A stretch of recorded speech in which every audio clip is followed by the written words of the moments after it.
I shaved. So the last of my overdue videos that I gotta make is one on the Ant-Man and the Wasp trailer. And now that we have all seen Avengers Infinity War, I gotta say it's gonna be nice to take a little break from all the drama that movie had. And to clear any confusion, Ant-Man and the Wasp does take place before Avengers Infinity War, which does make me wonder why this movie didn't come out before Avengers Infinity War, and whether or not this movie's gonna have any relevance to the Infinity War story. I don't know the answer to either of those questions, but the movie does look pretty fun. The trailer starts out showing that since being broken out of the raft, Ant-Man has just been chilling at home doing Ant-Man stuff, stopping crimes here and there, but he says that he's been messing up a lot. Meanwhile, Hope Van Dyne has been having a lot of fun in her Wasp outfit and taking care of business, probably fixing Ant-Man's mistakes during the jobs and really kicking ass. Because you remember in Ant-Man 1, Hope Van Dyne immediately knew how to use the ant thing to communicate with the ants. She already knew the tech pretty well. Scott Lang didn't really know any of it. So it seems to me like she doesn't even need a training montage. She can just get right down to business. We see the return of Louise and the crew, which includes Kurt, played by that guy who was in The Dark Knight. He was that paranoid schizophrenic. And Dave, played by the rapper T.I., who I actually thought was pretty funny in Ant-Man 1. And of course, Michael Peña's Louise, who is always hilarious. They're all back and they're gonna help Ant-Man and the Wasp and Hank Pym. They're gonna help out with this new villain, who we now know is Ghost. I don't know her real name. I think the villain is actually a male in the comics. But she's played by Hannah John-Kamen, who was in Tomb Raider for like one scene, and she was in Ready Player One. She's getting her name out there. She's like the new Sofia Boutella, but less attractive. Not that Hannah John-Kamen isn't attractive, she's completely attractive. But I do like how this villain looks. I like the mask, it still looks really creepy. And she's like glitching out like a weird video game or something. She's phasing through walls and,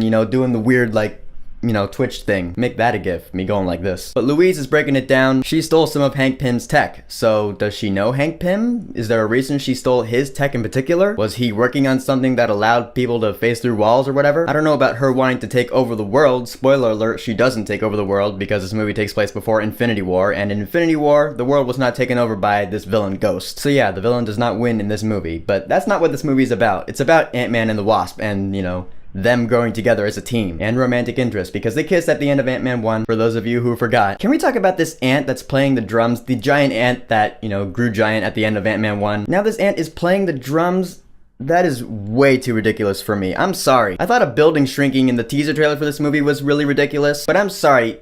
That's an ant. Ants don't have brains. They're not sentient. They're bugs. And now an ant is playing the drums. That's too much. It's way too cartoonish. I mean, it's one shot. It's just one tiny little thing. It's not gonna matter in the movie at all. I'm just saying that's pretty dumb. It's probably just gonna be some like gag, some joke in the movie that's gonna be there for the laugh and nothing else. But I'm not gonna laugh. I'm just gonna be like, that's not realistic. That's dumb. That's stupid. Let's move on, please. And yes, I know I'm nitpicking this to shreds here, but it's just an ant playing the drums. It's too much. If this were an animated movie, then maybe, but it's not. It's live action. But let's get to something that's really cool. This I actually can't wait to see in the movie. That is the exploration of the quantum realm. Because the end of Ant-Man 1, he got to visit the quantum realm. That's how he defeated Yellow Jacket, and he came back from the quantum realm, so now Hank Pym is working on technology that allows him to visit the quantum realm himself. Because they're gonna try to rescue Janet Van Dyne. Spoiler alert again. She's on the poster. She's being played by Michelle Pfeiffer. So yeah, they get her out. I do like that we haven't seen her in the trailer. We haven't seen her yet in the movie. So I'm wondering what her relevance is going to be in this movie. All we know is that they get her out. And she's a character in this movie, because she's on the poster. That's all I really felt I needed to know. So, props. And then the trailer goes on to show even more crazy, ridiculous shrinking action. I mean, buildings shrink, cars shrink. The salt shaker bit was pretty funny, because the guy just bumps into it all like, ka-doom. I like that. Again, it shows that the movie's not really here to be serious, a big drama movie like Infinity War was. It's just there to be fun, to show Ant-Man and the Wasp do Ant-Man and the Wasp stuff. And then at the end, we see Lawrence Fishburne again, talking about how he worked on a project with Hank Pym called Goliath. So I was like, okay, is Goliath a character from the comics? Turns out,